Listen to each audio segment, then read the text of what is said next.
listening to some of our colleagues in the previous days, I need to shout out one point, and that is Honourable Kim Beazley and Linus recognising that Australian rare earth fraternities and companies acquire obviously a lot of assistance from state and federal governments, and that we need their assistance purely because we are in the process of reinventing the Chinese rare earth industry to come out of China to actually be housed and actually centralized very close.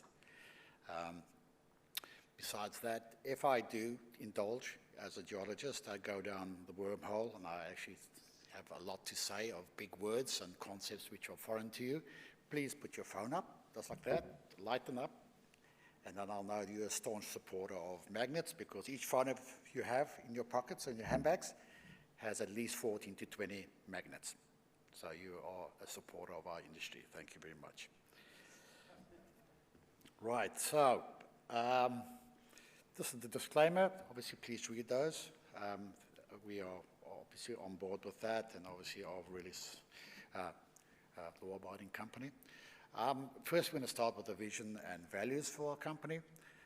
It's really important to say that because most people who invest in companies actually ideally don't invest in the commodity only, or the deposit or the mine, but actually the people who actually run that. And as a new incumbent into Hastings, obviously I'm really impressed with the passion and the tenacity of the team we have to actually proceed with a project which I know after 30, 40 years that carbonatites are fickle, they're complex, they're enigmas, and they're really, really special. And to make up a mine and a deposit and actually get it running properly, it takes a lot of tenacity, teamwork, and passion. And all that comes with our team purely to actually support and underpin our shareholders.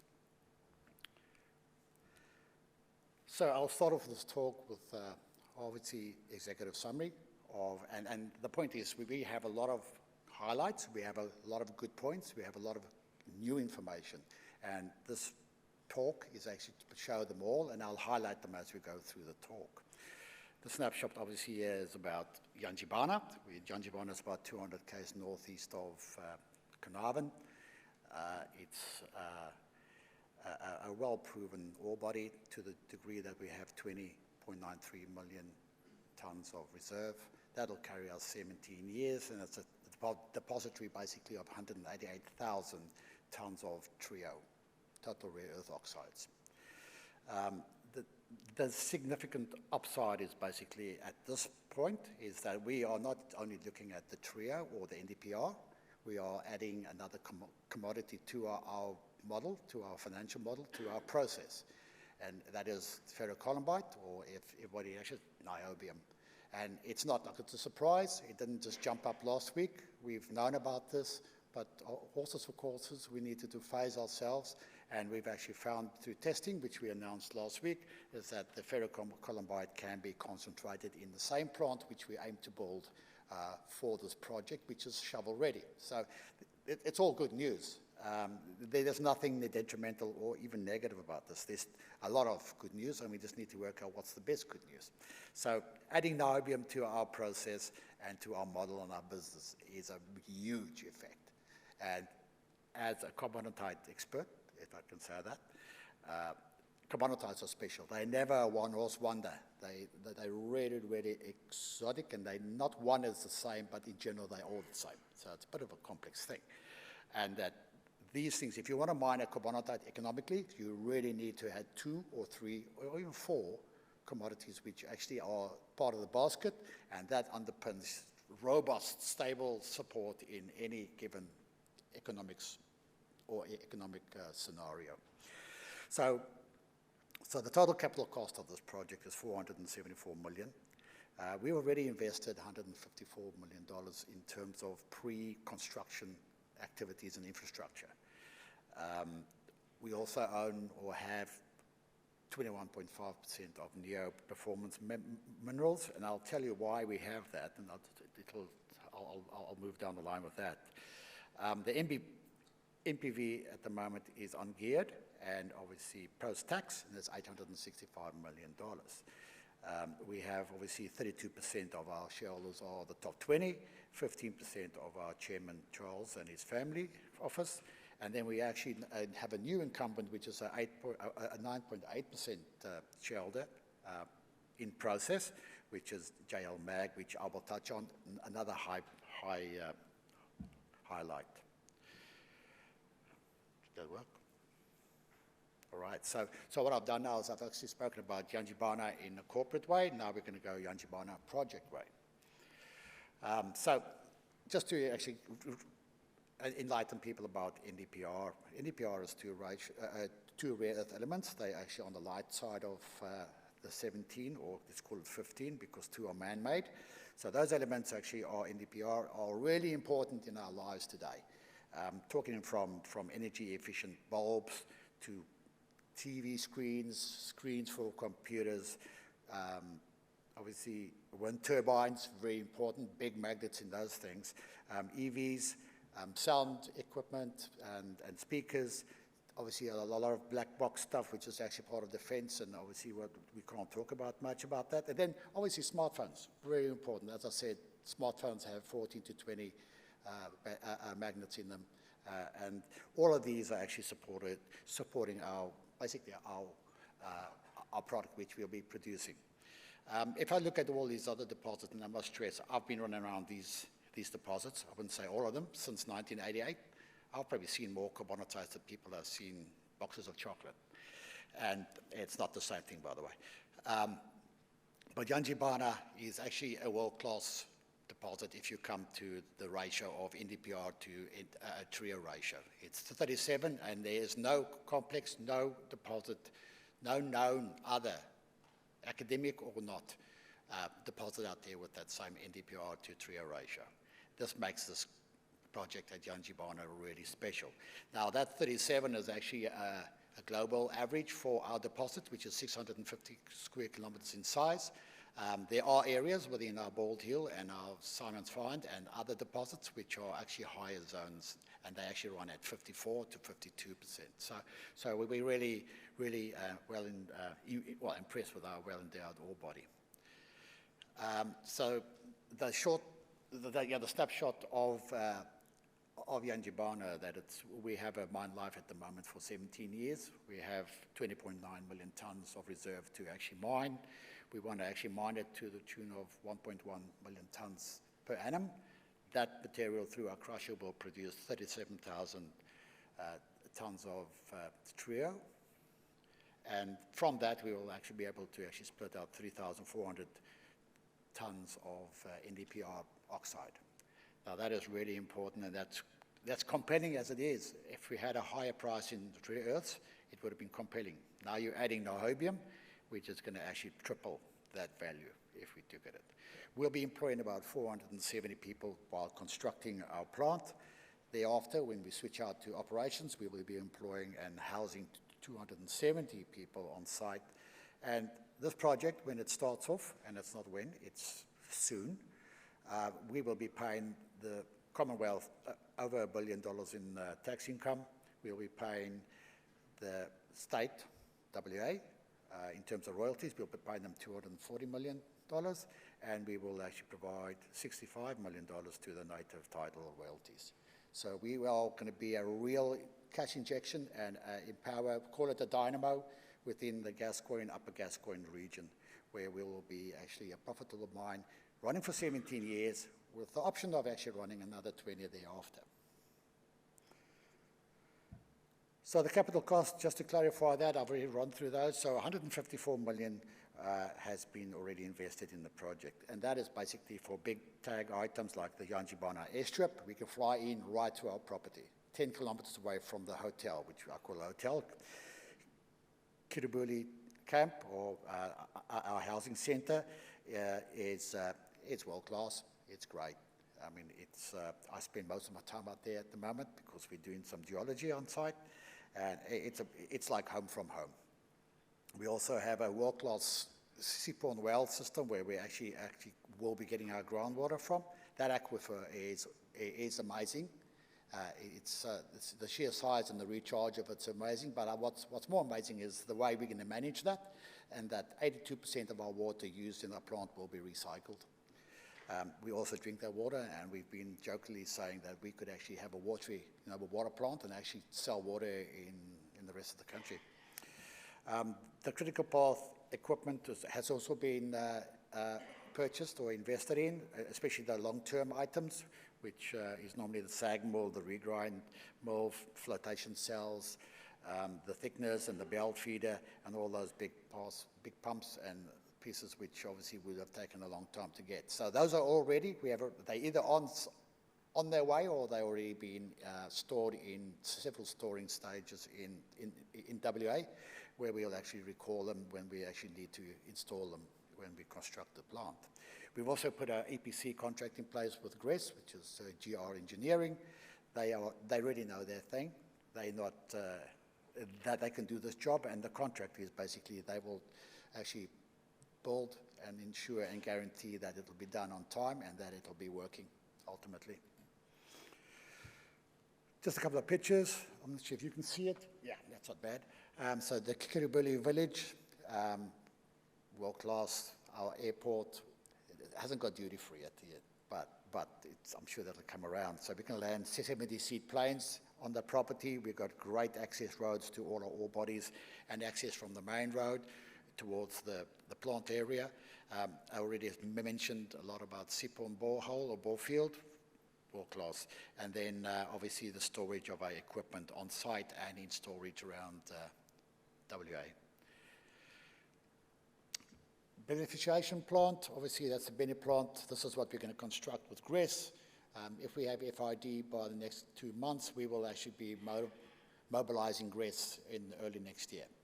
That means that they're going to go out there and they're going to actually build this plant, which consists mainly of, well, what's a contract for $210 million. Obviously, the key benefits there is that GRES obviously knows what they're doing. It's a lower cost. They will deliver against the risks. We don't have to worry about that. And that they'll ensure that it's done in time and that the process actually is working and guaranteed. You can see there are big items there. Obviously, the SAG mills there. There's rougher flotation circuits. There's regrind mills. There's obviously all the other big things which actually ultimately, when you've gone through, you put your dirt into the crusher. On the other side, you get bagged concentrate. This is just a bunch of pictures of what we've been shopping for and what's actually already been acquired. They're all in laydown areas throughout the country and in storage areas. So we've actually got most of the things we require for the build of the plant next year. So the projection execution, and I go slightly back to 2023. Obviously, we've done our scoping study. That's all done. The infrastructure is in place, which we've been done, the airport, the roads, everything is there.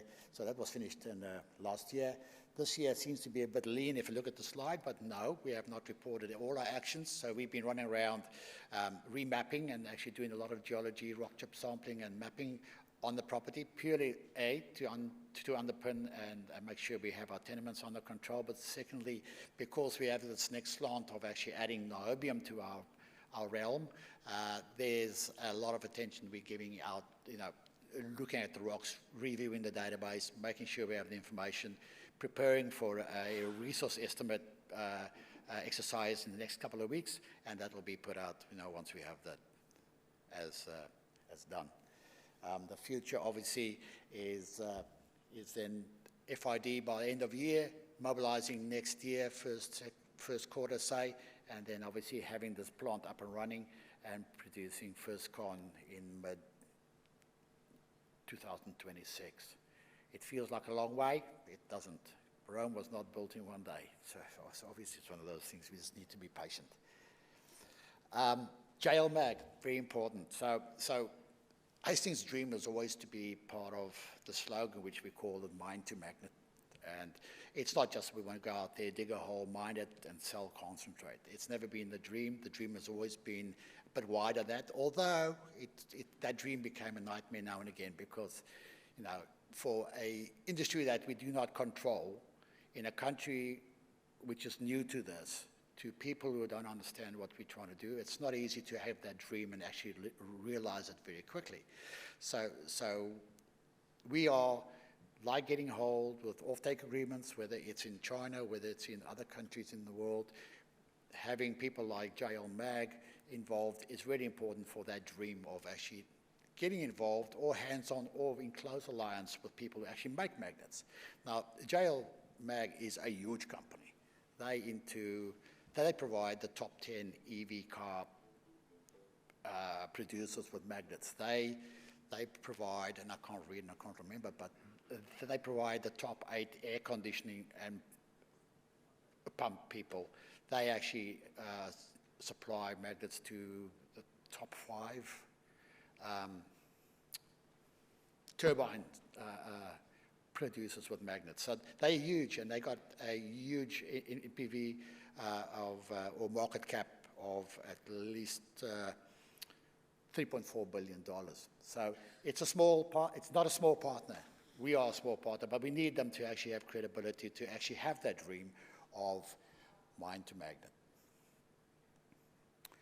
Right, so just to summarize on the finances, so the project economics obviously is that we have a post-tax NPV of $865 million.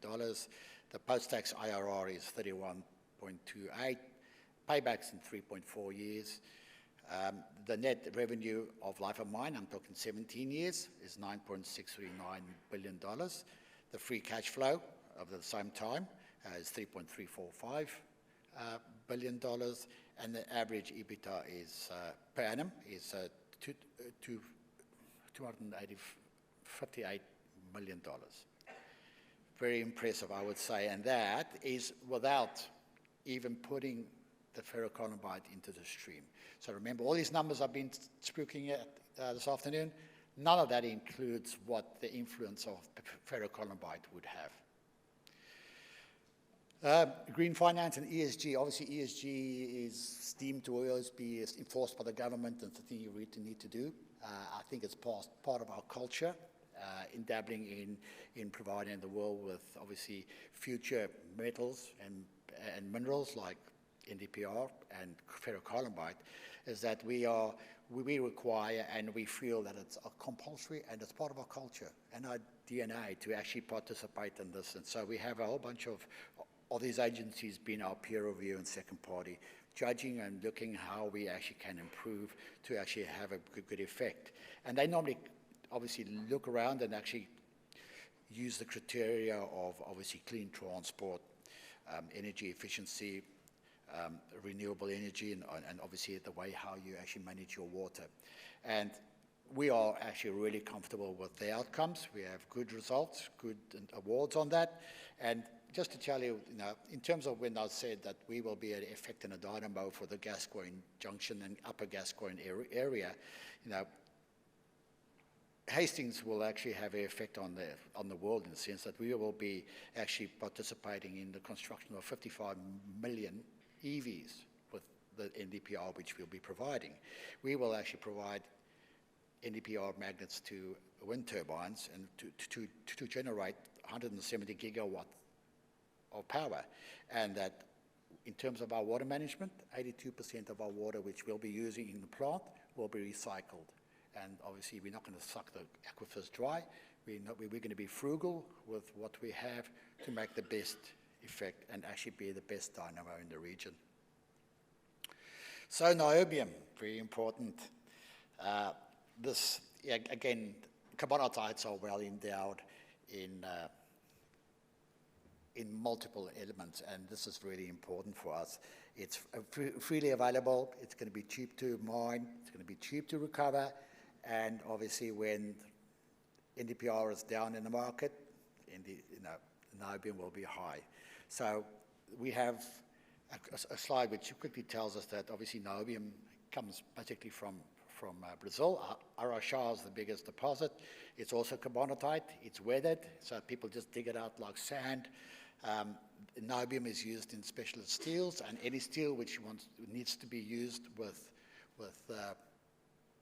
construction materials and high tense, light but high and tensile and obviously hard, strong metals. So battery cars are heavy. They've got these used batteries in. I'm a V8 person. But they've got these huge batteries, and those vehicles are extremely heavy. The tires don't last. So what they're trying to do is actually lighten these vehicles by taking the steel, making it 30% lighter but stronger, and that's how they will overcome the first generation of batteries. So looking at the resource and reserve development, so obviously this is where I don't want to go down the hole, but we have 66 kilometers of strike of ironstones. They are mapped, they are visible, they are above the surface. We've actually just explored for 24 kilometers. The deepest we go is probably less than 100 meters. 91% of our drill holes actually go to the depth of less than 100 meters. So we've actually hardly scratched the surface in this project. So we have at least 40 to 60 million tons of geological target in our pocket, up our sleeve, and that will be for the next generations to double up the throughput to the plant, or just keep it going from 17 to at least 45 years lifetime. So yes, looking at niobium, we had a quick test. So we took a couple of samples of Simon's find. We blended it. We actually produced this as a head grade of 0.85. We actually put it through a line of actually crushing, milling, and then obviously floating and some MagSep, and we actually produced a 19 times upgrade from that to a sample which I can't remember what it was, but yes, it actually went up to 16.88%. So we are really comfortable with the first CITA tests. We are in the process of actually doing obviously a whole host of tests on the different ore bodies and the ore types. And that will be done in the near future. We will hope to get that out when we actually do the resource estimates and finish those in the next 10 days. So that is really important, because this will make, if we could fly, we're going to be soaring. So we're really impressed with this. And then the highlights of the project in general, and this is all wins. So we are shovel ready. We will be the second NdPr producer or rare earth mine in this country. There's no, that's fact. We will be on site by the end of the year. We will be constructing it next year, and we will be putting first concentrate on a truck in mid-2026. Besides that, obviously that's the trio. The trio comes out of the same ore bodies. So when I mine a ton, I'm already mining the ferrocolumbite, I'm already mining the NdPr. So there's no double up, there's no double deposits, there's no double plants. Same plant, same ore body, same tonnage. Done. So at the moment, as I said, we say 17-year lifetime. That can be doubled very easily. We can replace ton for ton. As we mine it, I can replace it with exploration.